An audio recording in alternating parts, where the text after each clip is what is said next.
मैं गुजारिश करूंगा, हमारे आज के मेहमान में बहुत सारे शख्सियात मौजूद हैं। उनमें से जो हमारे उलमाए कराम हैं, ख़ास तौर पर हमारे स्कूल के लिए बहुत ही हमदर्द मुफ्ती अशरफ साहब से मैं गुजारिश करूंगा कि वो स्टेज पर तशरीफ़ लाएं। और मौलाना शफीक साहब, मौलाना, वो उनका क्या नाम है, मौलाना अब्दुल वहाब साहब से गुजारिश है। और आज के इस प्रोग्राम के जो मेहमान खुसूसी हैं, मुंबई से हमारे हज़रत मौलाना मोहम्मद अली मर्चेंट साहब,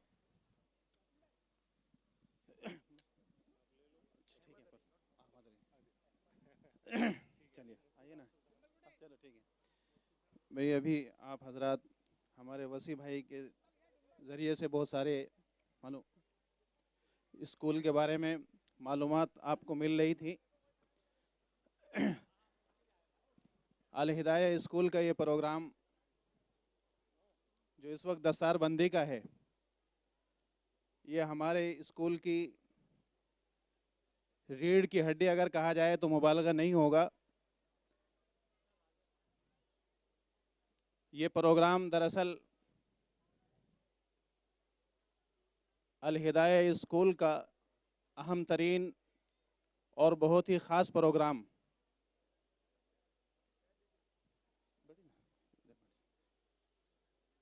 जैसा कि वसी भाई ने भी आपके सामने कई बातें स्कूल के निज़ाम और उसके सिस्टम के ताल्लुक़ से रखी कि अल हिदाया स्कूल की ये कोशिश और इसके बानी मबानी हमारे दोस्त अबू साद मरहूम, अल्लाह ताला उनको गरीक़ रहमत फ़रमाए, शुरू ही से ये रही कि एक तरफ हमारा बच्चा हाथ में डिग्री डॉक्टरी की, इसी तरीके से इंजीनियरिंग की या और दीगर कोई बड़ी से बड़ी डिग्री हो उसके हाथ में, तो उसके हाथ में एक तरफ कुरान भी रहे। और इसके लिए अल हिदाया के अंदर नर्सरी से लेकर ही कोशिश जारी रहती है। आपके सामने ये रिपोर्ट पहले भी आमतौर से आई हैं, मुझे उसको दोहराना नहीं है। इस वक्त आज जो ये हमारा प्रोग्राम चल रहा है, तो इसके अंदर वो खुश नसीब तलबा कि जिन्होंने कुरान करीम को मुकम्मल किया है, तो उनकी दस्तारबंदी होगी।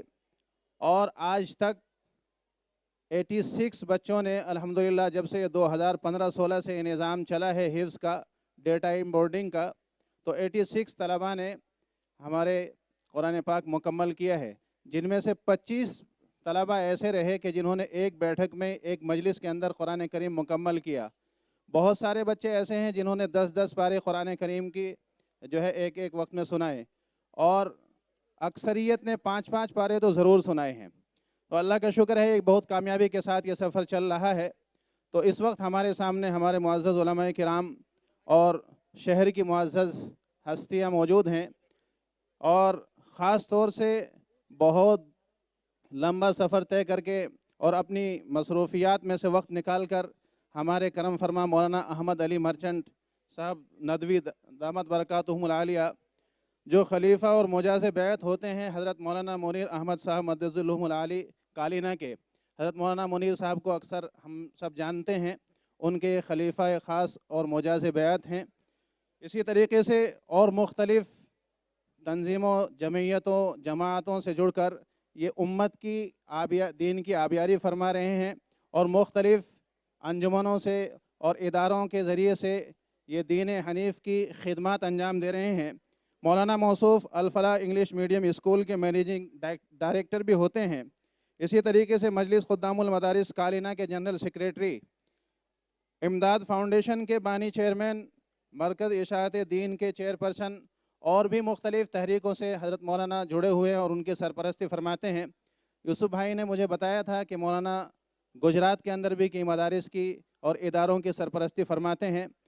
तो ये बहुत ही हमारे लिए खुशी का मौका भी है, और हम हज़रत वाला का तहे दिल से इस्तकबाल भी करते हैं। हम तमाम खुद्दाम अल हिदाया, इसी तरीके से हमारा पूरा मैनेजिंग जो स्टाफ़ है और इंतज़ामिया के जो हजरात हैं वो भी, और हमारा जुमला स्टाफ़ दीनियात, और इसी तरीके से पूरा पढ़ाने वाला और टीचिंग नॉन टीचिंग सभी पूरा अमला हज़रत वाला का इस्तकबाल करता है और हम उनके शुक्रगुज़ार हैं कि उन्होंने हमें इस मौके पर अपना कीमती वक्त निकाला।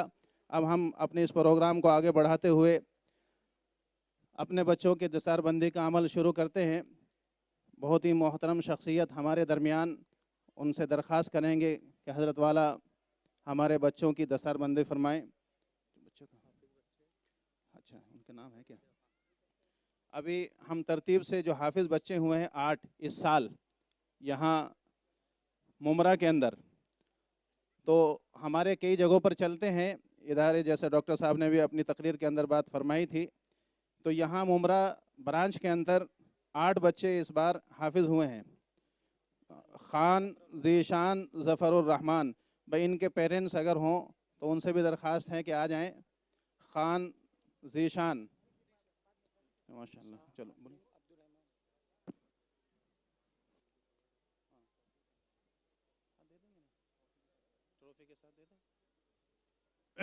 अल्हम्दुलिल्लाह अल हिदाया स्कूल की तरफ से बच्चों को दस्तारबंदी तो होती ही है, उसके साथ साथ नक़द कुछ भी जो है हौसला अफजाई के लिए का इनाम तो अल्लाह के यहाँ मिलेगा। हाँ, वालिदैन को अल्लाह के यहाँ मिलेगा और इनके वालिदैन के सर के ऊपर जो ताज सजेगा उसकी रोशनी बहुत बड़ी होगी। तो भाई इनके जो वालिदैन हैं बच्चों के, अभी ख़ान ज़ीशान ज़फ़रुर्रहमान, इसके जो पेरेंट्स हैं वो भी, और दीगर जो 7 बच्चे हैं उनके पेरेंट्स से भी दरख्वास्त है कि वो ऊपर स्टेज पे तशरीफ़ ले आएँ।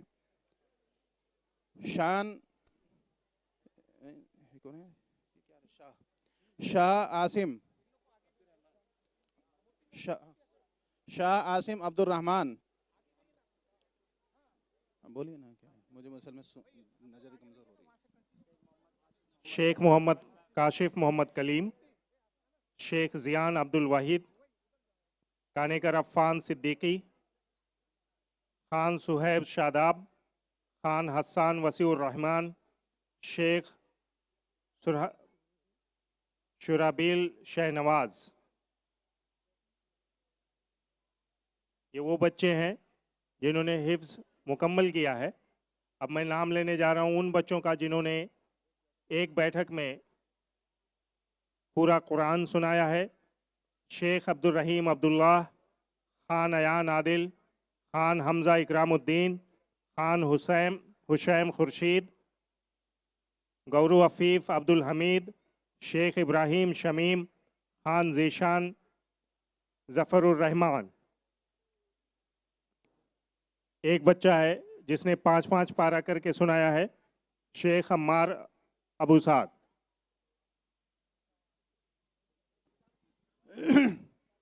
अभी ये दस्तारबंदी का अमल चल रहा है, तो इनके पेरेंट्स वालिदैन वो स्टेज पर आ जाएं तो अच्छा रहेगा। ये बहुत ही ख़ास मौका है हमारे ये जितने तमाम भी ही बच्चे हैं उनके पेरेंट्स से गुजारिश है कि वो स्टेज पर तशरीफ़ लाएं। भाई आ जाएं ताकि आगे का अमल जल्दी से शुरू हो जाए। ये बच्चों से दरख्वास्त है कि ये भी दस्तार के बाद इधर ही स्टेज पर एक साइड लगते हैं। तो माशाल्लाह अभी ये 8 बच्चे जिन्होंने यहाँ मुमरा ब्रांच के अंदर जो है हिफ्ज़ मुकम्मल किया, इसी तरीके से कल्याण कौन गांव के अंदर 4 बच्चे और मिल्लत नगर भिवंडी के अंदर 3 बच्चों ने कुरान करीम मुकम्मल किया।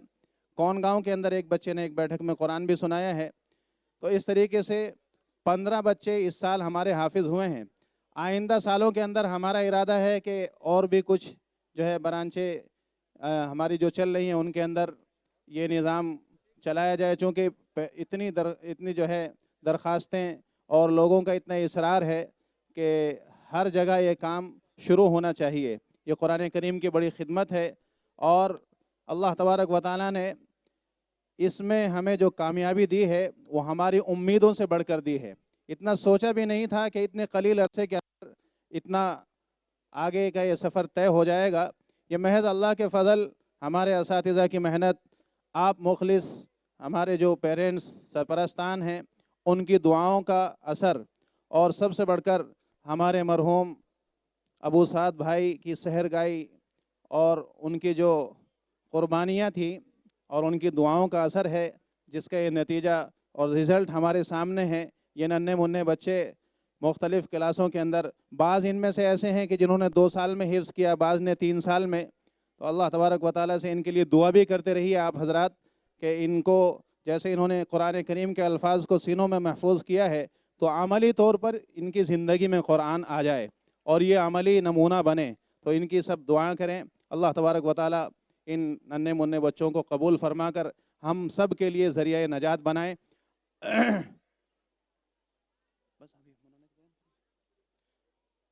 अब बहुत ही अदब के साथ, अच्छा बैठक वालों को बाकी अभी, अच्छा भाई एक बैठक वाले जो बच्चे हैं वो ज़रा सा आ जाएं, वो भी सामने, उनको सर्टिफिकेट भी मिलेगा और स्कूल की तरफ से उनकी हौसला अफजाई के लिए उनके लिए भी इनाम रखा गया है, तो वो भी उनको दिया जाएगा। तो सब बच्चे ज़रा सामने आ जाएं। ये वो बच्चे हैं जिन्होंने इस साल एक बैठक में यानी सूरह फातिहा, हाँ, नाम वो कहाँ गई, लिस्ट कहाँ गई उसकी, हाफिज नबील नाम की लिस्ट कहाँ गई वो, हाँ एक बैठक वालों का, हाँ कर दीजिए। शेख अब्दुल रहीम अब्दुल्ला, शेख अब्दुल रहीम अब्दुल्ला पहला बच्चा जिसने एक बैठक में कुरान सुनाया। दूसरा बच्चा खान अयान आदिल। तीसरा बच्चा खान हमजा इकरामुद्दीन। चौथा बच्चा खान हुसैन खुर्शीद। गौरू अफीफ अब्दुल हमीद, गौरू अफीफ अब्दुल हमीद। शेख इब्राहिम शमीम और खान जीशान ज़फ़रुर रहमान। ये वो खुशनसीब बच्चे हैं जिनको अल्लाह ने तौफीक दी एक बैठक में पूरा कुरान सुनाने के लिए। मुबारक हो इनके पेरेंट्स को।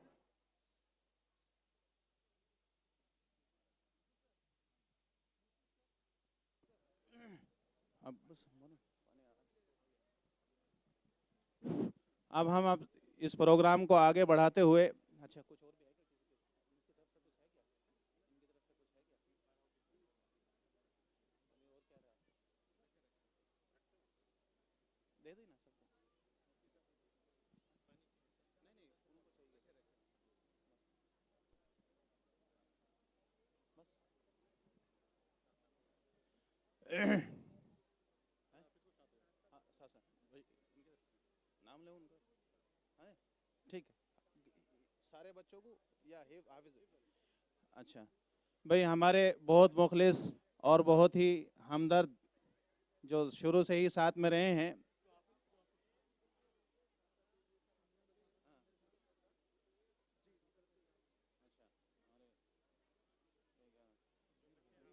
नहीं उनको तो है लेकिन ये नाम भूल गया मैं इनका, इनका क्या नाम है, ये खान का एस है, इनके ससुर का क्या नाम है, शबीर भाई, हाँ शबीर भाई।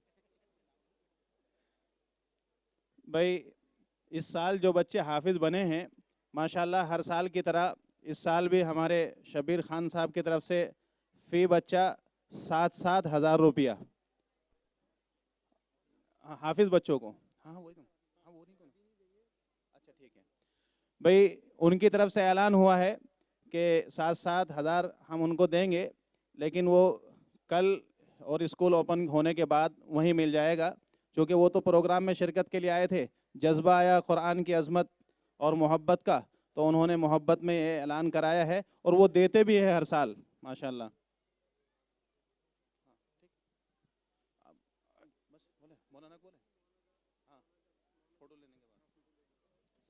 हमारे इस मुमरा शहर की बहुत ही अजीम शख्सियत हमारे शब्बीर भाई, जो कि हर साल हमारे बच्चों को, जो भी बच्चे हाफिज होते हैं उनको अपना हदिया पेश करते हैं। भाई स्कूल की तरफ से हमारा जो स्टाफ है कुरान करीम की जो खिदमत अंजाम दे रहे हैं, ख़ास तौर से दर्जा हिफ्ज़ वाले सभी करते हैं, लेकिन दर्जा हिफ्ज़ वाले चूँकि ज़्यादा वक्त भी देते हैं, तो उनकी खिदमतों का एतराफ़ करते हुए स्कूल की तरफ से उनको भी नकद जो है इनाम दिया जा रहा है। चारों चीज़ों को साथ साथ माशाल्लाह हमारे शब्बीर भाई की तरफ से भी हमारे असातिज़ाए हिफ्ज़ के उस्ताद जो हैं वो हिफ्ज़ के दर्जे के उस्ताद, उनको भी हर टीचर को 7-7 हज़ार रुपया, अल्लाह ताला इनके उनको कबूल फरमाए और इनके जो है कारोबार में और दूसरी जो इनकी काविशें हैं उनको कबूल फरमा कर आफ़ियत वाली राहत वाली ज़िंदगी इनको अता फरमाएँ। भाई पेरेंट्स जो हमारे हैं तो वो आ जाइए आ जाइए। आपका असल एजाज़ तो अल्लाह के यहाँ होगा, लेकिन ये हल्का सा एजाज़ कुरान की निस्बत और बरकत पर आप आगे तशरीफ़ ले आएँ। आ जाइए आ जाइए। हाँ मैं भी आता हूँ।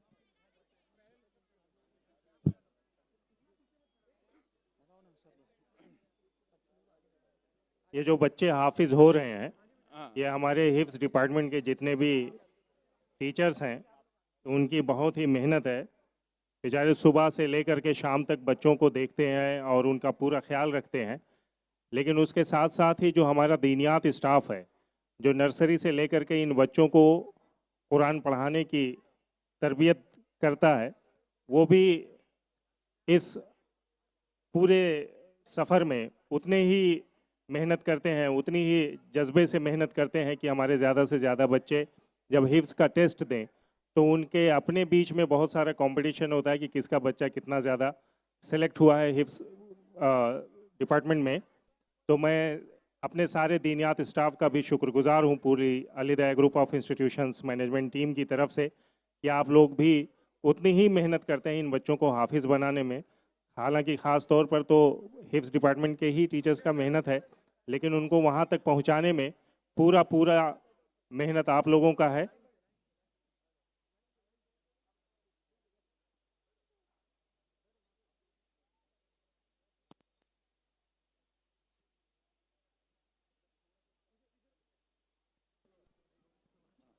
आ जाइए आ जाइए पीछे आ जाइए। भाई ठीक है चलो लीजिए अभी क्या करना बस फ़ौरन। भाई ये हमारे आज के अगर दूल्हा कहा जाए तो ये दूल्हे हैं हमारे आज के जश्न अल हिदाया के। एक बार फिर आपसे दरख्वास्त करूँगा कि इनके लिए दुआ करें कि अल्लाह तबारक व ताली इनको इल्म और अमली एतबार से तरक्यात से नवाजे और इनके वालिदैन और सरपरस्तान और तमाम मुहिब्बान को भी जो इनसे मोहब्बत करने वाले इसमें जो है जिनकी खिदमत रही हैं, अल्लाह ताला उनकी खिदमतों को कबूल फ़रमाएँ। अब हम अपने प्रोग्राम को आगे बढ़ाते हुए आज की इस प्रोग्राम की अहम शख्सियत जनाब हज़रत मौलाना अहमद अली मर्चेंट साहब दामत बरकातुहुम आलिया से दरख्वास्त करेंगे कि वो अपनी कीमती नसीहतों से हम सबको जो है नवाजें।